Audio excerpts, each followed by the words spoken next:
Quelle Europe pour demain? Y aura-t-il même une Europe demain?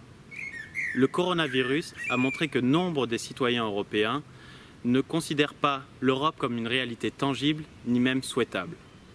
Aussi, penser l'Europe relève déjà de l'action politique.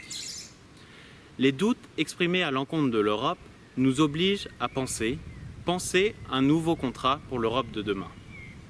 En tant qu'étudiant au Collège d'Europe et passionné par les politiques spatiales, je vous propose 3 perspectives qui, selon moi, ne peuvent se comprendre l'une sans l'autre.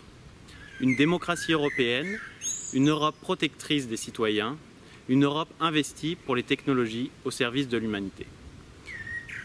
La démocratie européenne doit gagner en substance.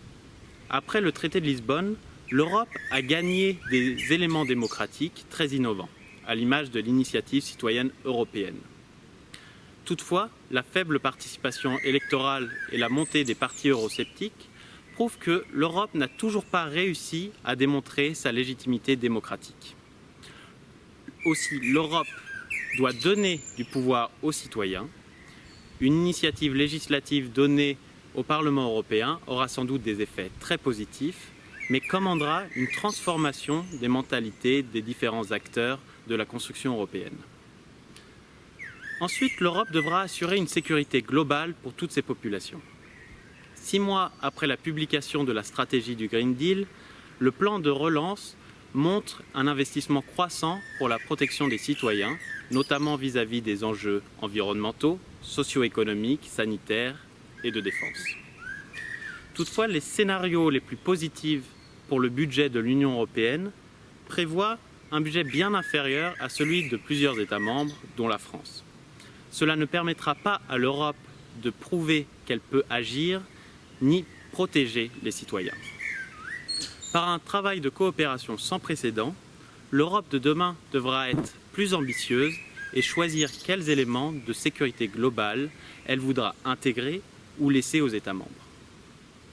Enfin, l'Europe devra promettre des progrès technologiques au service de l'humanité. 6 ans après le lancement de Copernicus pour l'observation de la Terre et le suivi du changement climatique, l'Europe a démontré sa capacité d'offrir des technologies uniques pour l'ensemble de l'humanité. Toutefois, l'investissement bien supérieur des grandes puissances au niveau global pour les nouvelles technologies, du quantique, de l'intelligence artificielle ou du spatial, montre que l'Europe a jusqu'ici manqué de vision politique pour ces nouvelles technologies. Cette commission sera géopolitique, a clamé la présidente de la commission von der Leyen.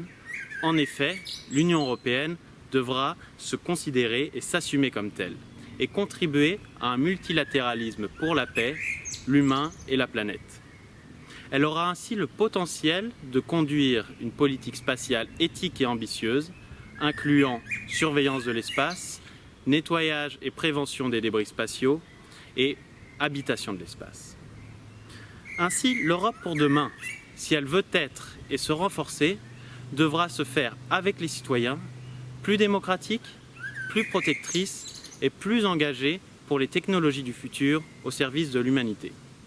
Voici en quelques mots ma vision de l'Europe pour demain.